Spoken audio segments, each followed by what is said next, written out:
Hi, everyone, and welcome to the iSpring Solutions webinar series, where every week we talk about e-learning trends, share iSpring tips and tricks, and cover clients' cases. My name is Alice, and I will be the moderator for today's session.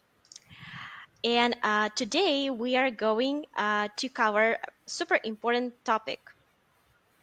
We will talk about how RTOs can minimize non-compliance and stay in business. And to cover this topic, we've invited Vanessa McCarthy. Vanessa is an innovator, company owner, director, and entrepreneur who works in assessment review and RTO compliance. Hi, Vanessa. How are you today? Hello, Alice. Hello, everybody. So before we start, let me just cover quickly a few technical points. First, guys, this webinar is being recorded. So you will get a link to replay sometime after the webinar.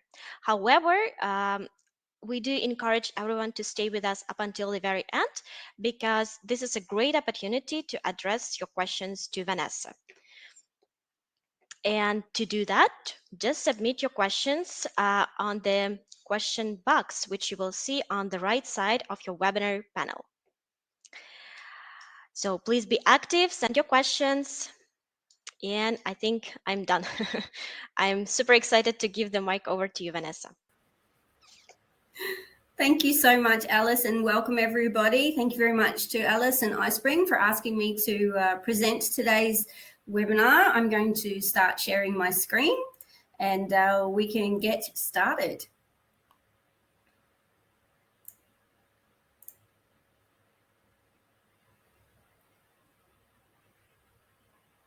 Okay, we're all happy we can see that? Excellent. Okay, so Not yet. Hello, Colleen. Thank you very much for using the chat. So today's Vanessa, session, we're having a look at how RTOs can minimize... Sorry, we don't see your screen yet. Oh, it says share by me. Oh, I'm so sorry. What can you see? Can you just see me? Yeah. All right, I'll stop sharing my screen and see if I can do it again. One moment.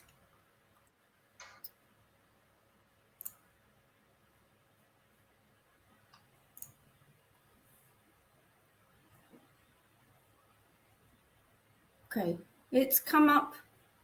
Can you see it yet? Oh, yes. Hello. Probably it's just can me. see Vanessa's screen. It's just you. Thank you, everybody. Belinda. Okay. Paula, Sorry. Thank you. Susan, Melissa. Everybody can see it, Alice. Sorry. We'll continue, Sure. shall we? Sorry.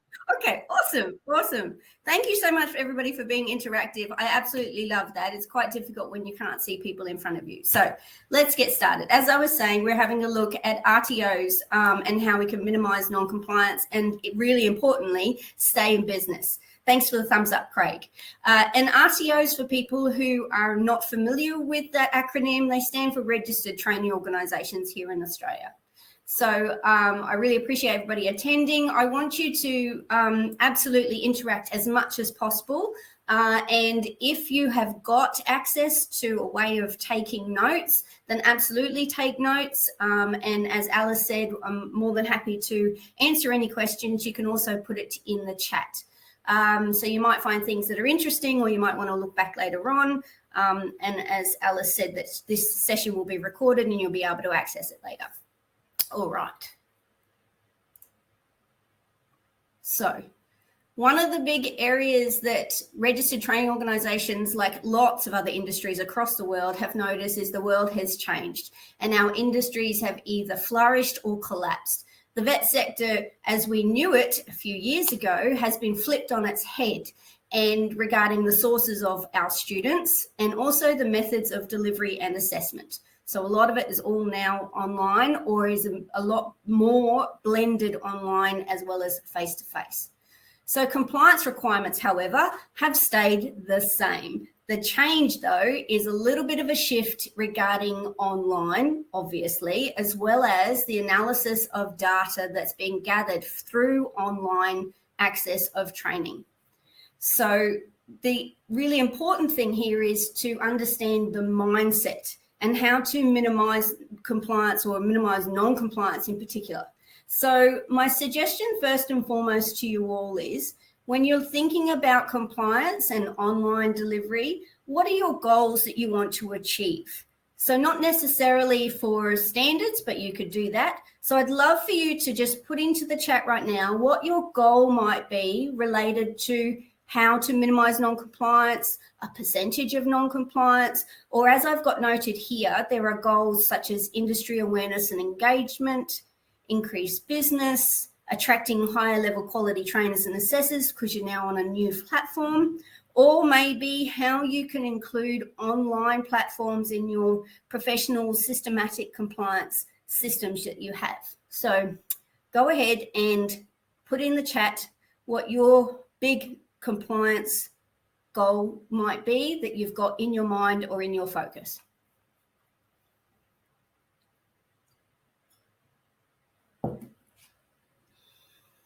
Awesome. Thank you, Dean. Looking at the best practice for online training and assessment. Authenticity. Yes, Jason, that's one of the big issues. LMS, Melissa, LMS related to the capturing of online or using your LMS with online, such as with other platforms like iSpring. Is that one of the issues or your goals? Awesome. Okay. Susan's got the same, Melissa. Yes, keeping connections with students. Thank you, Paula. Okay, some great mindset focuses here. So today we're going to look at 4 key areas, and these are compliant needs when you're discussing online training, and that there is about an understanding of what your needs are. Compliance monitoring and how you do compliance monitoring, so that's the application of compliance on your online. Finding compliance data in your learners or students' journey, and that has a systematic application to it, so that it's not just once, it's actually through the whole journey. There will be points in which you can gather compliance data and evidence. And then also the last one is how to use platforms to measure compliance.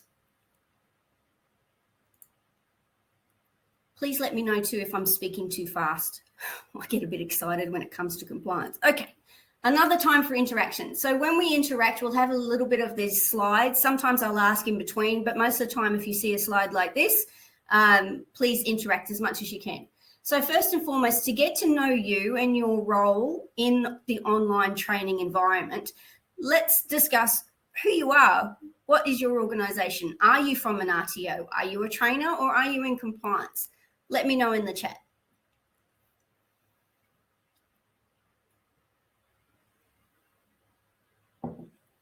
You won't go to sleep in one of my presentations. I keep making you do things. Training manager. Awesome. Thanks, Colleen. Caitlin. Both trainer and compliance. Yeah, lots of people are, Craig. A lot of people, that's a really good point, Craig, actually, because regardless of your role, I'm going to tell you, you have a compliance aspect to it, whether it's in your title or whether it's in a responsibility. I can guarantee you'll be involved in compliance if you're in any sort of training. And that's not just registered training organizations, that's even enterprise training organizations or enterprise organizations within much larger organizations. So awesome. Welcome. Thank you very much. Okay. So now that I know your role in your organization, I would love you to try and differentiate between quality and compliance. I'm going to skip that, just go back a little bit. All right. So if you are a trainer predominantly, do you consider quality and compliance the same, or is it different? And can you give me an idea of what you think the difference is between quality and compliance?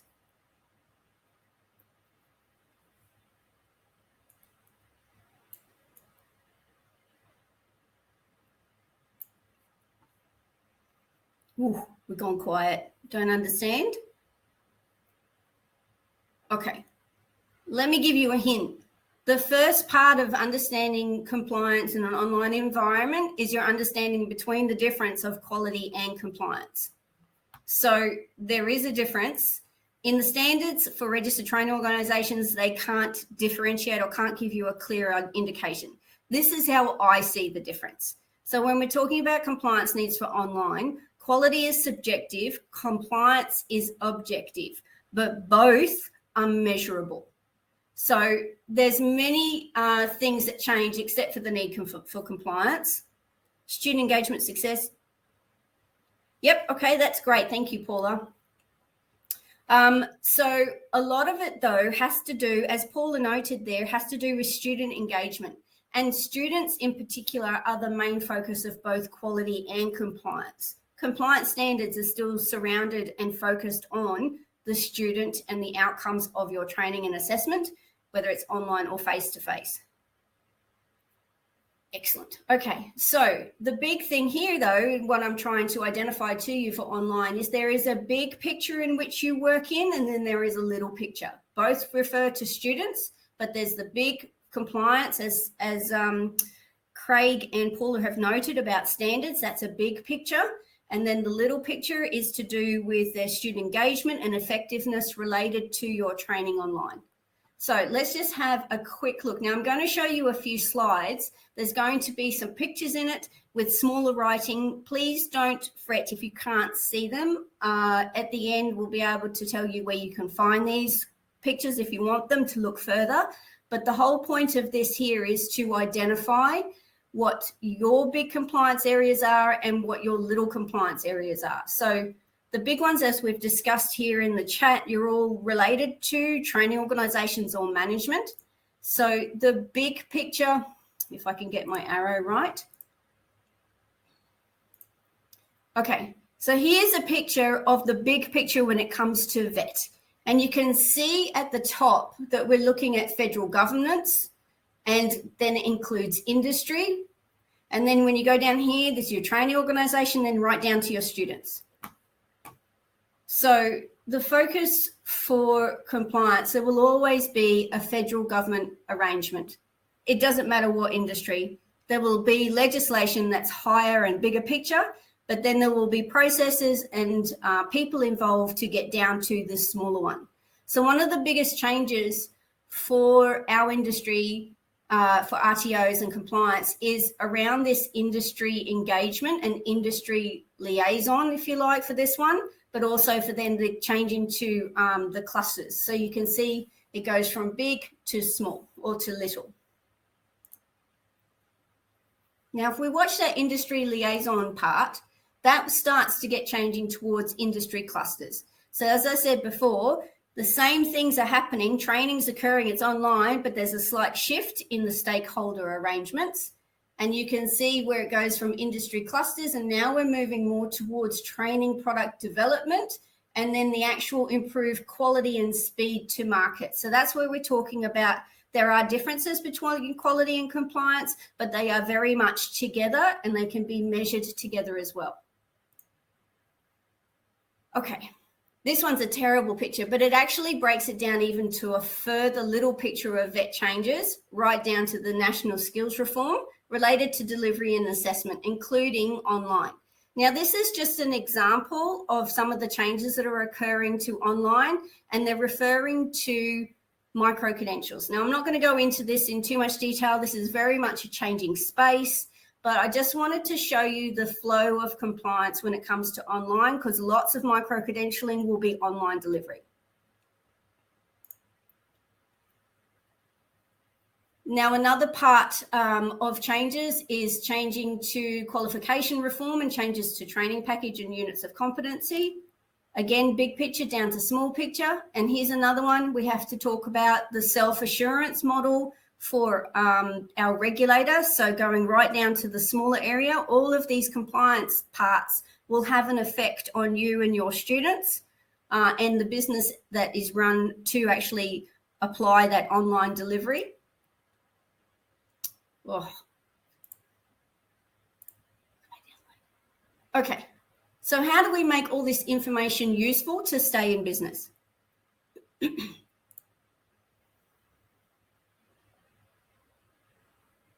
All right.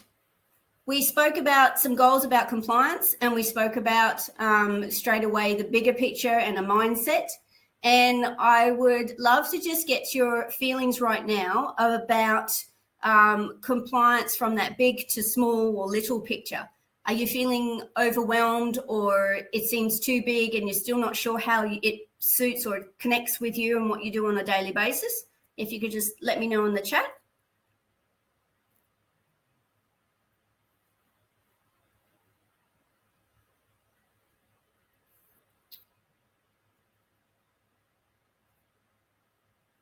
Just a couple of minutes.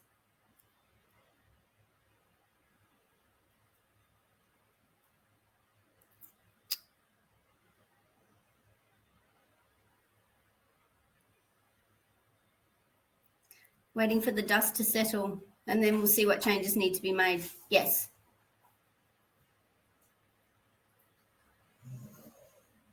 Yeah, it can feel a little bit like that. A lot of people are a little bit confused about changes that are occurring and how to actually manage those compliance changes. As I said at the start, it has a lot to do with mindset and focusing back onto your student area. And you can either work from that point backwards or from a holistic, depending on your position, if you're in management, the overall business structure, and then moving down towards the student and how it affects them. So what you could do is you could start being the active, proactive person in your organization, and you could use the information about some of the changes that are coming just to inform your staff about the changes. And that starting for the information sharing will assist in any data collection you may have to change all the way through to the student journeys for every single part of that. So sometimes compliance from a bigger picture point of view can give people an idea of how it's going to affect them, and it's just a chain reaction. Okay, so can I have a thumbs up that everybody's all good with that?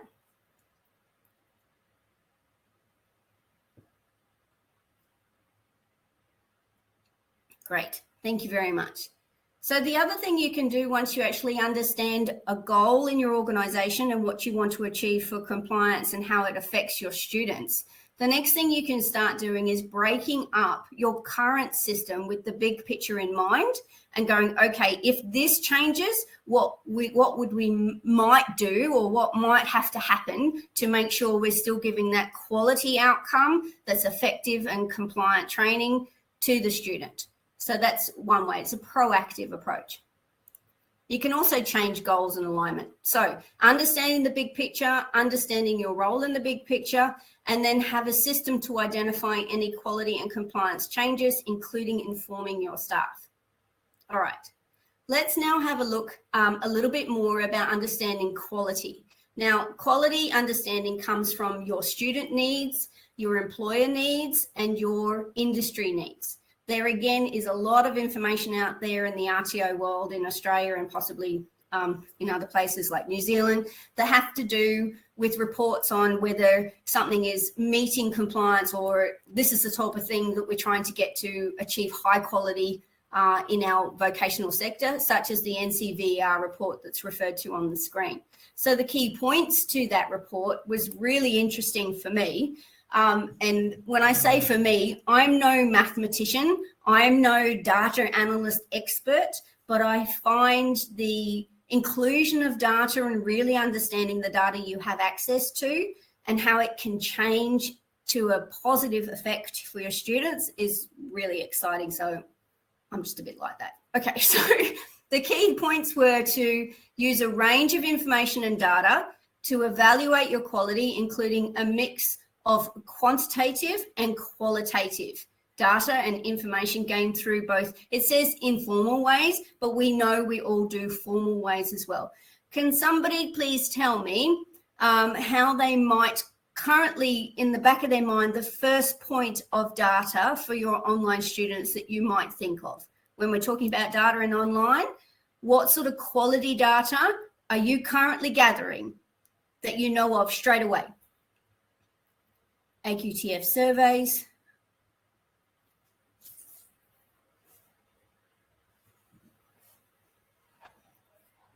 engagement. Jason, is that like engagement of how many sessions they've done towards finishing off a course?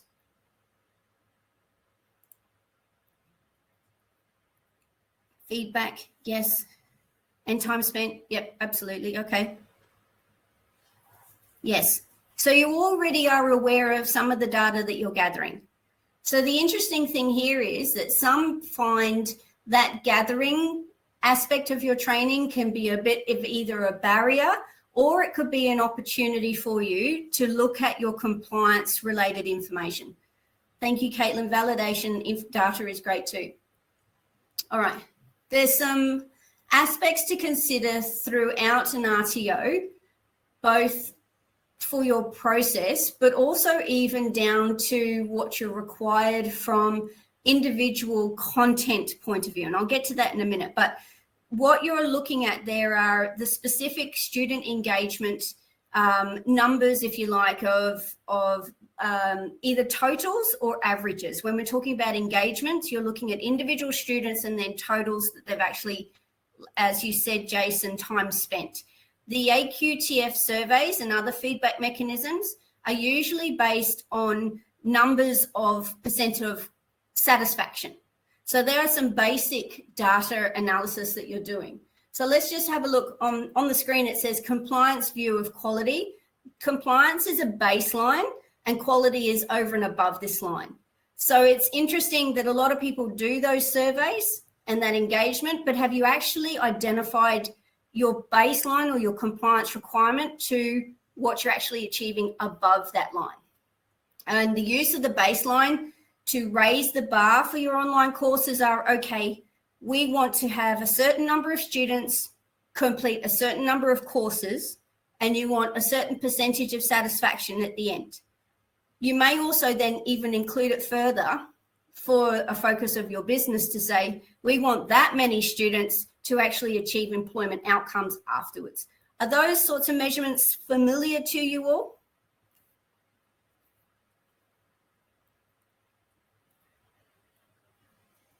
Awesome, thank you. Okay, so the quality of training packages are also another area to consider related to data. So using training packages or micro-credentials, whether they're non-accredited school shorts courses, skill sets, new marketplace for micro-credentials specifically for focusing on online. They could be a barrier for your RTO related to online delivery, or it could be an opportunity. So depending on, again, on now, if you look at, say, for example, the big picture of your scope of your RTO, if you've got lots of qualifications on your scope, but you're not actually using them, you may look towards micro-credentials as the next thing that you're going to focus on, because they may be an immediate need for your industry or the students that you deal with, and you could do a bit of both online accredited and online micro-credentials. All right. The next part that we're looking at related to data and quality comes down to trainers and assessors. And this, again, is one of the high-risk areas that providers find that is quite difficult to comply with and have a tendency to not comply with them, not necessarily because they have the wrong trainers and assessors, but because the data that they've gathered around them doesn't enable you to show you the right evidence or whether it's compliant for it. So again, it could be a barrier or an opportunity. If you have processes from the big picture point of view of an RTO related to recruitment and development or retaining of compliant and quality facilitators, then the data you're going to gather for that, just as a question, if your trainers and assessors in RTOs, you would all understand the concept of a trainer matrix or providing evidence of compliance. Thumbs up if you all agree. Yes. Yep. And that data in itself has to do with both online and face-to-face. what I would, and I suggest lots of people do now, is that if you're looking at the data related to compliance for online, don't just look at your students, but look at your trainers' skills and professional development as well, and what you're gathering for evidence to maintain compliance. And of course, if you're staying compliant, then you have a tendency to stay in business as well. All right. So just quickly looking at that micro-credential marketplace, there's a growing demand for short courses or short form related courses rather than the full qualifications and certificates. So to enable workers to rapidly upskill in this area is one of the key areas you might see as an opportunity for your organisation. Even if you don't go down that line, it's something that's a good option to have. The micro-credentialing includes access to interactive training in short timeframes that could then lead into your other courses. So when it comes to staying in business and minimizing non-compliance, consider what you already have in your content and your data and see if you can use it or manipulate it to then go to that recruitment and enrollment to say, here's a taste of what you might be covering a little bit of in your qualification or your statement of attainment course, and it's a micro-credential. So consider it that way. There's a lot of information around this that's going on at the moment. It was meant to be announced, well, it was announced back in June 2020 by the Department of Education, Skills and Employment about a micro-credential marketplace. It's meant to be a user-friendly, nationally consistent platform that allows learners and providers to compare short courses. So just kind of be aware of that. There'll be more coming, I'm sure. But at the end of the day, regardless of whether it's accredited or non-accredited, the concept of micro-credentialing in that marketplace, as you can see on the screen, will actually still have to meet a series of minimum standards, which of course is compliance. Okay. All right. Now we've talked about the difference between quality and compliance. We've talked about lots of little places that you can start to think of about data and whether it's online or not online. Let's think now about both quality and compliance are measurable, as I stated before. So to manage or to monitor anything, you actually have to have it measured. So first of all, you need to understand what you're trying to achieve and then identify what this looks like and feels like. So we talked a little bit about gathering data you already have at the moment. So is the goal that you're trying to achieve effective training? Are you measuring that effective training through your feedback? If that all sort of makes sense, that's all great. You're on the right track. But if you do that process for everything, you think of what is your ultimate goals for your training and assessment online? What is the way that you can then measure those goals? And then what systems do you have in place to monitor and measure those compliance requirements?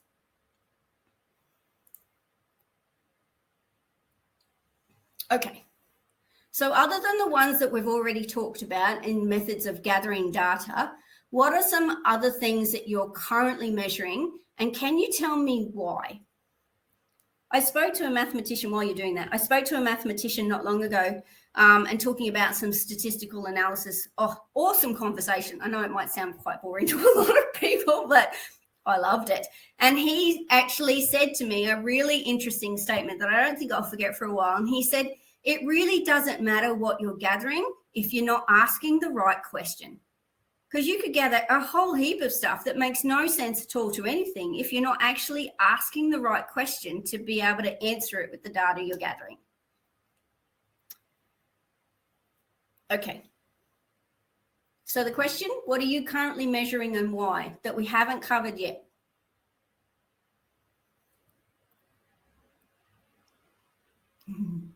Be quiet on me, Alice.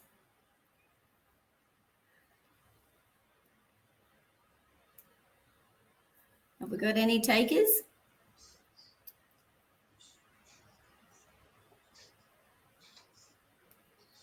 Okay. Maybe if validation of units, yes. Tell me more. The number of units that you're doing?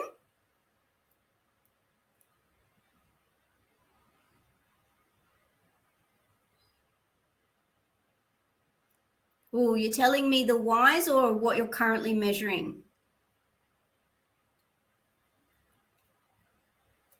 I wish they had a microphone because then I could get in deep. It's all right. I'm loving the fact that you're actually thinking about this too, which is awesome. Industry qualifications and units to keep up to date with standards. Okay. Okay. So regardless of if you're dealing with the current structure of that internal organization or an industry training or looking at how you get involved with micro-credentials, knowing how and what the compliance should be monitored can provide confidence and increase better outcomes for all your stakeholders. Because if it's compliance or some other goal, the most important thing here is that you actually can tell everybody what it is you're measuring so that they're all aware of it, because everybody probably has a stake or an interest in it. So all stages of the learners or the student's journey will have a compliance aspect to it that can be identified, measured, and monitored. So let's look at those areas in more detail. Some of you have identified industry as one point, so that could be industry engagement related to training and assessment. Others have said training and assessment strategy, so that's a little bit of a bigger picture. And validation can be done before, during, and after. Assessment stats and turnaround time to improve student experience. Okay, interesting. I'd love to have a conversation with you about that one. Okay, how are we going with time? All good? I think so. Yes, it's okay. Okay, all good. Okay, all right. So here is a graphic that you can have a bit of a look at. The student journey points, I've called this. So you can see the student is in the center of our attention.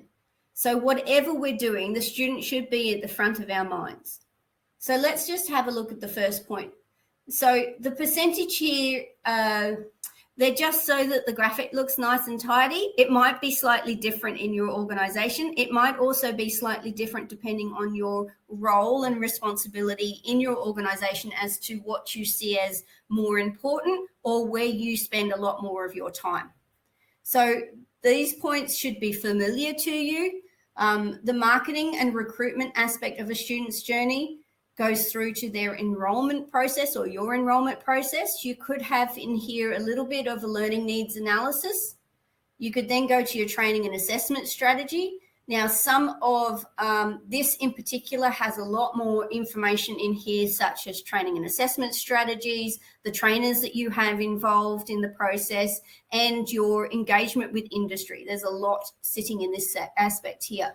You then have a look at the processes you have about support and progression. So we could be talking here about their progression through the course, what stumbling blocks they might have. It might be additional support for students related to their language literacy and numeracy. It might also be other aspects towards industry involvement, engagement, placement, those sorts of things. And then after all of these processes have occurred, there's a certification process. The governance kind of flows right around this whole aspect. That's where the self-assurance comes in. So again, bigger picture, looking towards the smaller picture. But every single one of these points, plus what's involved in them, have aspects related to your compliance. And if you set your goals around your student for your RTO, then work your way backwards of measuring against every single one of these. How does that sound to everybody?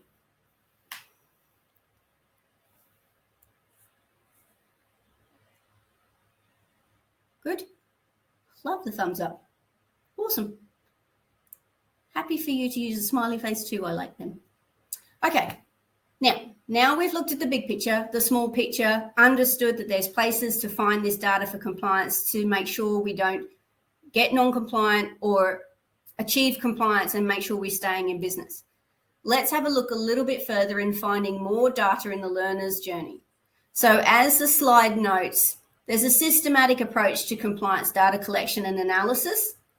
and is needing to be able to use the data to your organization's advantage. So what I mean there isn't you're doing this for audit. You don't come to work for audit or auditors unless you're working for ASQA. So is anybody working for ASQA or another regulator that's what they do is audit? I think what we set out at the beginning, you were trainers and RTO managers. So what you come to work for is providing that student with their outcome that they need for work, or providing your employer the information they need to ensure that process occurs. So go back to your goals and see if you can align one or more of those areas of the student's journey to that goal. If you're finding that you have goals that haven't got any relationship with those areas, then I would strongly suggest that you actually start thinking about that goal and maybe rewording it so that there is a specific element related to the student, and then also what compliance processes you have to make sure that occurs. But what we're looking at here is the compliance data. What data are you getting from those processes that you can monitor and measure to say, hey, we have achieved this goal that you set out to do? Okay. Excuse me.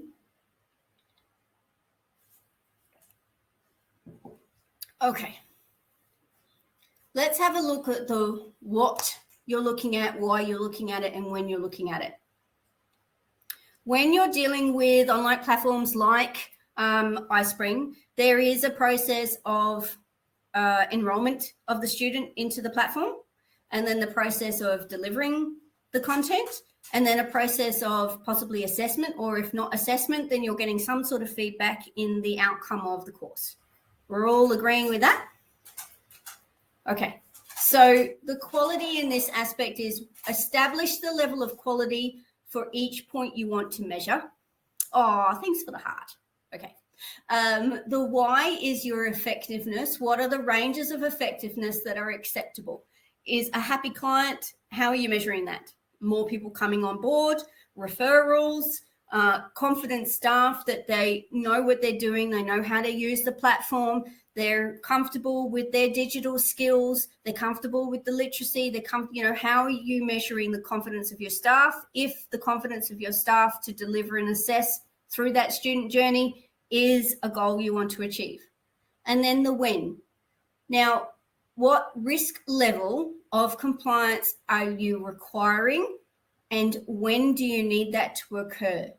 And I really hope you don't want to do this just for when an audit is called. You want to be compliant as much as you can all of the time.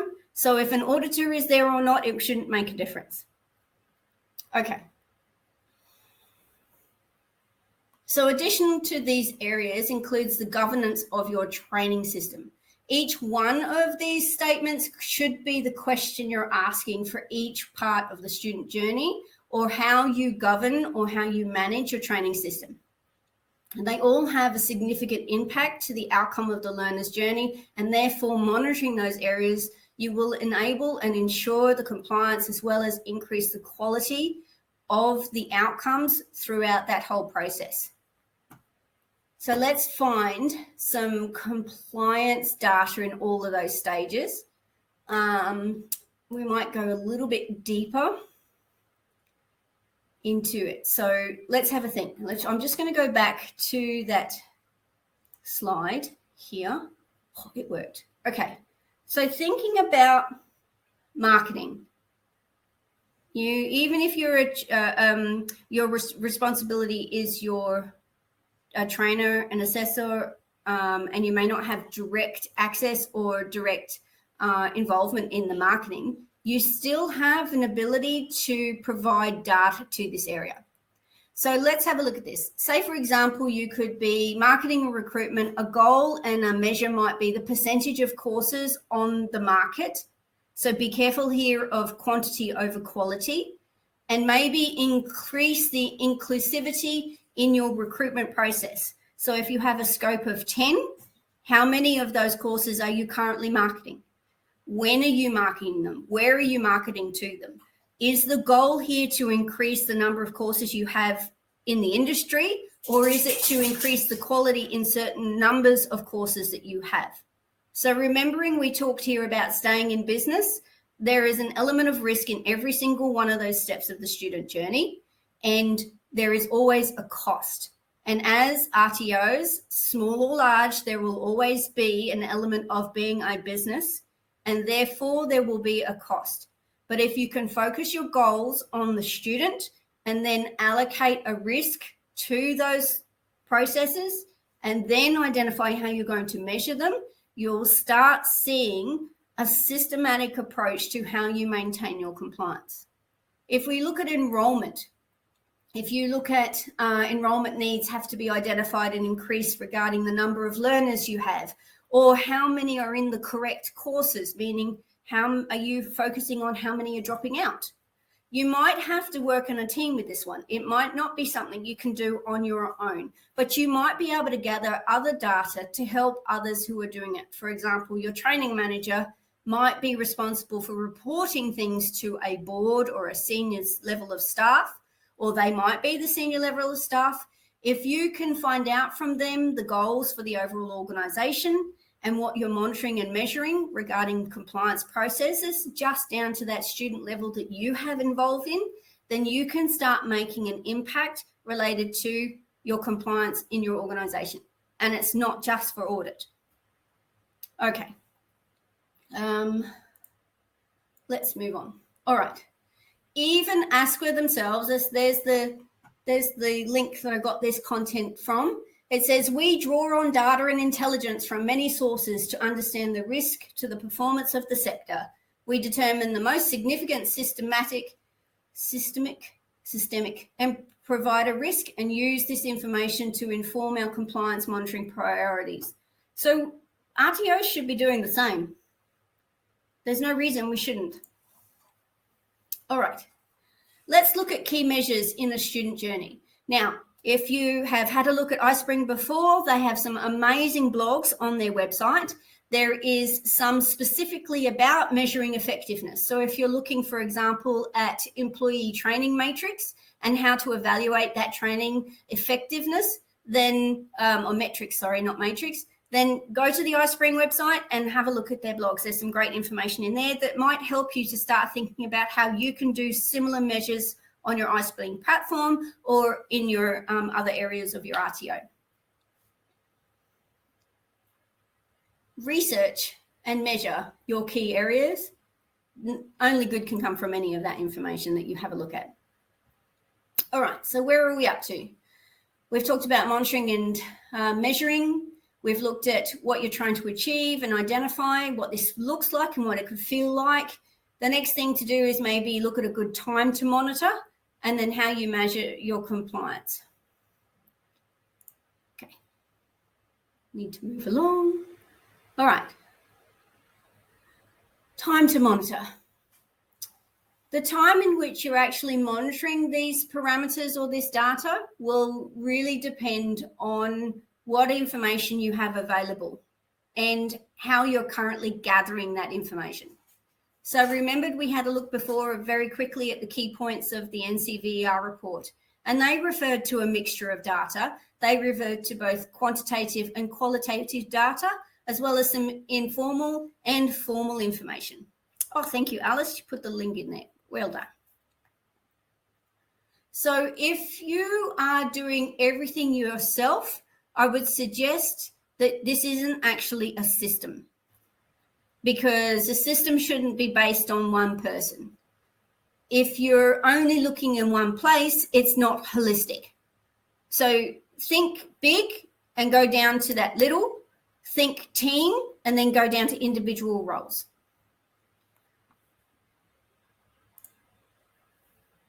Okay. Here are some examples of some good times to monitor data that you might already have access to. So looking at your compliance view of data, think of the start and the finishing points related to the RTO standards, remembering again that compliance is just the baseline. So basic compliance has to do with if a standard requires you to measure something. That's what I'm talking about. So for example, here is a VETNES. Everybody has to report their students' enrollments and activity through the EVETMIS reporting. That's the basic standard compliance baseline. The other one is the AQTF feedback and your employer engagement. You have to report or somehow identify those outcomes to the regulator. Other times you might have to do that is if you are being monitored by a regulator or you have a contract with a department for funding, then again, there are some baseline stats that you can start off with. So nobody's ever got no data to look at. That's the basic one. Annual declaration is also a point in which you actually have to report, and that's more qualitative rather than quantitative at the moment. And my suggestion here is start looking at processes that you currently only have qualitative data and thinking how you can actually increase your quantitative data. So the quality of training is the next aspect here. My suggestion too would be, being the creator of Prickly the Swede, is there are data that's available to you with your assessment and your delivery material. Using a systematic approach, you need to then be able to have access to the quantitative data that those systems produce, such as the Prickly the Swede system. So the next one here regarding quality, as I noted here, like iSpring and other media, there is website data and interaction and feedback that you should be looking at. Now, let's see how quick and awake we all are. If we're looking at website data and interaction or engagement and bouncing, what sort of area in the student journey are we looking at for that information? Just your RTO website right from the beginning. Awesome, Paula. Paula gets the gold star. She's the first on the mark. Marketing. Okay. You all agree? Anybody got any other suggestions? Nope. Okay. So industry engagement is before and after you start having students in your course is a huge area where you could be monitoring a lot more information, maybe including, depending on the system that you have, to gather and use that data. So engagement can be your recruitment points, the discussions you have with employers to say what sort of skills do your staff or big projects that they're putting on, what sort of skilled people do you need? Interaction with trainer and assessor data. This can be down to staff performance and appraisals even, and what engagement they've had with their industry. Maybe some completion, employment and career movements of your students is another industry engagement data aspect that you could be gathering, and the times in which you could gather them. Okay. That last one, as you can see, is one of the key areas that the regulator are looking at. So if you aren't gathering that data very well, I would suggest that might be a key point that you want to increase your data monitoring and measuring. Okay. So the systematic approach here now is, if you've got multiple channels of compliance data coming through, then you need a systematic approach to make sure you manage it and ensure it helps the business stay alive and make sure everybody's still got a job, really. So staying in business is a juggling act of systems and the use of data, and a systematic approach links such as between systems. So it might be the iSpring platform with your LMS is a huge key aspect of how data can be used to monitor and measure compliance. So knowing what data you need and why, plus when, will help you minimize any non-compliances, both in that big picture and that little picture. Okay. So just a little bit more on using platforms to measure compliance and what you now understand. So we've talked about the need for compliance and online training is that student journey. No matter which platform you use, you will need to ensure you have all of those aspects and refer to your platform if that's the method you're using for your assessment and your training. You know that you could use those platforms to monitor your compliance, and you can identify how you're going to do that through your goals. And then obviously finding compliance data in every aspect of that learner's journey will also assist. So now let's put those systems together. So how many of you use those systems that I've noted on there? A CRM, an LMS, an SMS, iSpring, for example. Who else uses another system that you might be able to gather that compliance data that you didn't really do before? Awesome. Thank you, Susan. Another one there that I've identified is embedding the use, or having one separate but still utilizing the data, such as the one that I've created, which is Prick Leader Suite. LMS.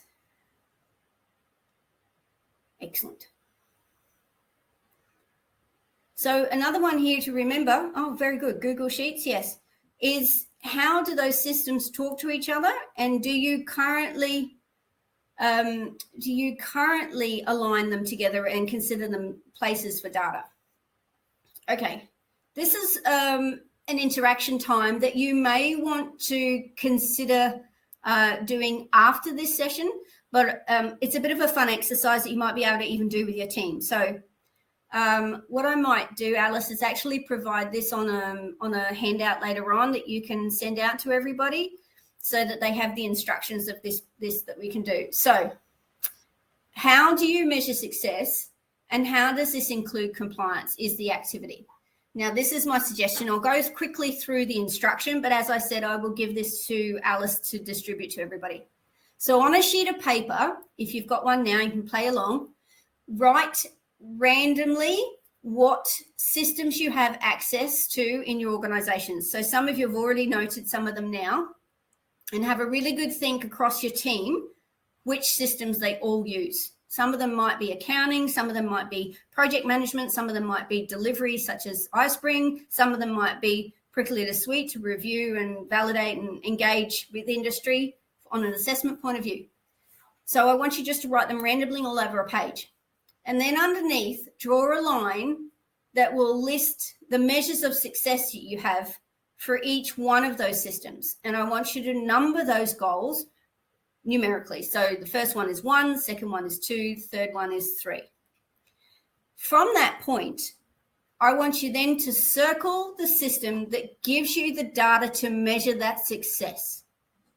So those goals might be overall compliance goals. They might be overall RTO goals. They might be goals that you're trying to achieve with the system itself.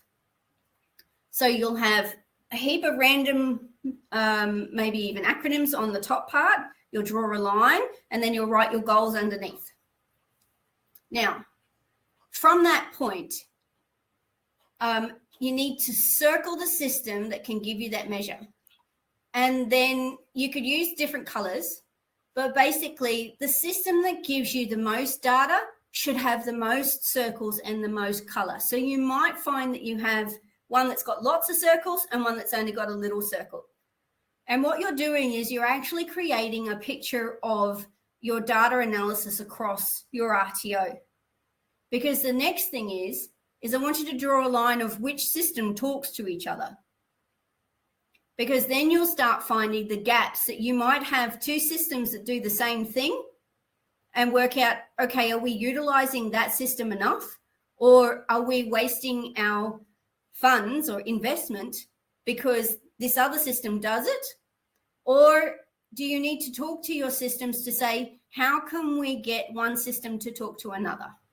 So this will just allow you to start thinking more along data and about online systems and how they talk to each other, but really down to the goals that you have and what systems do you have to measure those goals. Okay. Did anybody do any of that right now?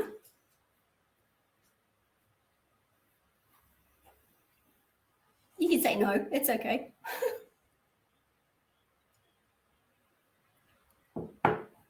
All right. No, good on you, Dean. Bit confused, Paula, that's cool. I'll give you the instructions. It's just a suggestion that might help you visualize your systems and the data that you have. So the questions to ask now is, did you meet your goals and what system provided the measure to be able to meet that successfully or manage your success? Here are just some suggestions that you might want to look at as goals, and then what you're looking at as to achieve, or what system you want to use to measure it. So for example, if your goal was to increase your industry awareness and engagement so that you can achieve the best practice as a vet provider, or become a preferred supplier list for your industry, then the system needs to measure and monitor how you can be used to include awareness of quality and compliance outcomes, as an example. So you've got your goal, and then that goal broken down a little bit further of who's involved, and then how you're going to measure that success and what data you could use to achieve that goal. Does that make sense? Having a look at the other ones, there's a trainer and assessor recruitment. So if you're talking about the trainers who are using your online training, is there you want to have the best trainers that will bring repeat business because people talk. You have then an onboarding of your staff that's both compliant, which is the baseline, but also reflective of your stakeholder engagement, meaning you have a really good engagement with your industry. Where are you capturing that data? How can you make sure that you're achieving this using that data? Okay, I think you get the picture. All right. So at the end of the day, we're going to be looking at your overall performance. What you did, establishing goals, including compliant needs, identify data currently available, identify where the gaps are maybe in the systems that you already have, and maybe identify the systems of compliance data management that you either may or you may not have. All of these will ensure that you're reaching the staying in business and maintaining your compliance. So the next steps, these are some things you might want to start looking at after this session. So maximize the platforms that you have access to by doing that little activity. Work out exactly what systems you have and who uses what is a great way to start finding out where your systems for compliance are and the data. Maybe incentivize engagement. And what I'm talking about here is compliance isn't something one person can do alone. It really is a big team environment and aspect to your organization. So encourage others to get involved in both the big and the little picture. I'm not saying pay people more. I'm saying think about ways that people get encouraged in their organization to be involved. And the next one then is to encourage feedback.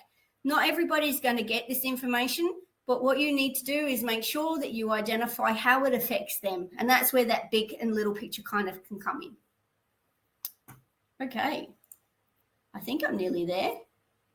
All right, there's some other strategic plan related. This is big picture for those who are in management, that if you optimize your systems that you already have for delivery such as iSpring, and you invest in new systems for better data for specific areas such as assessment compliance, and you really need to make sure you use them as much as possible. Oh, there's a spelling mistake. Sorry. Just ignore that. Launch, maybe present the data that you have to management and get that buy-in. Run a little compliance data system monitoring activity just to see if you do have the data to actually achieve the goals that are already in place.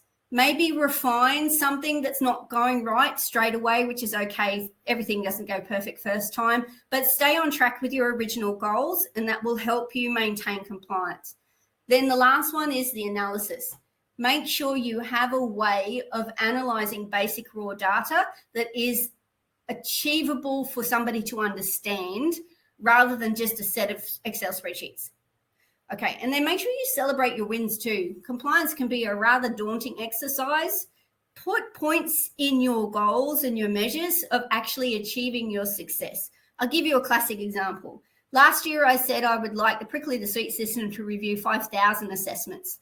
As of today, I saw that we already hit 2,200. So I'm celebrating today. Yay, I'm almost halfway. We didn't quite get what we wanted when we wanted it, but we're still trying to achieve it. So there you go. All right. And thank you very much. That's pretty much it from me. There's my details. I'm ready for questions and answers if you have any. And Alice will, I think, monitor those ones. There was one statement I just wanted to make for everybody to remember in order to succeed, we must first believe we can. And that's it from me. Thank you, Vanessa. Thank you so much for such a great presentation. Lots of useful information.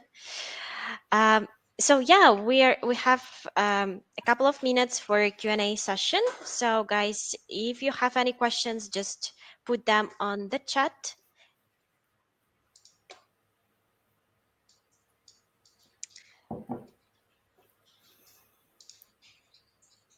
Thank you for the clapping. I like that. That's very good.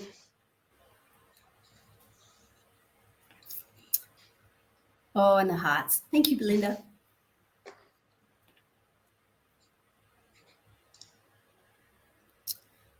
Awesome. Maybe there's no questions, Alice.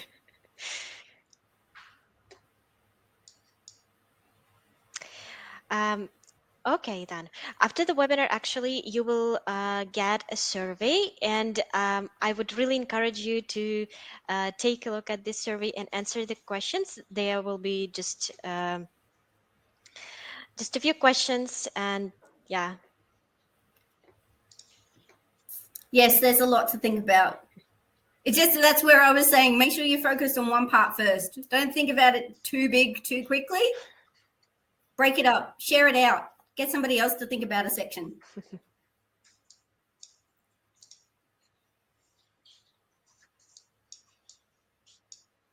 Oh, good. Okay, then. Then I think it's time to wrap up. Oh, there is a question. Oh, yeah, sure. You will get a link to replay after the webinar. So we will follow up with you and we will send you presentation, a recording, and also the instructions to the exercise mentioned by Vanessa. Okay, let's wrap up the session then. Anyway, if you have any questions to Vanessa, you are welcome to reach out to her. Thank you, Vanessa, again for such a great presentation. Thank you guys for joining. Hopefully you spent a valuable hour with us, and we will see you at the next webinar. Stay tuned. Thank you, everybody. Thanks for great interaction. That was wonderful. Most welcome. Thank you, Susan, Belinda, Thank you, guys. Dean. Thank you. Thank you. Bye-bye. Bye.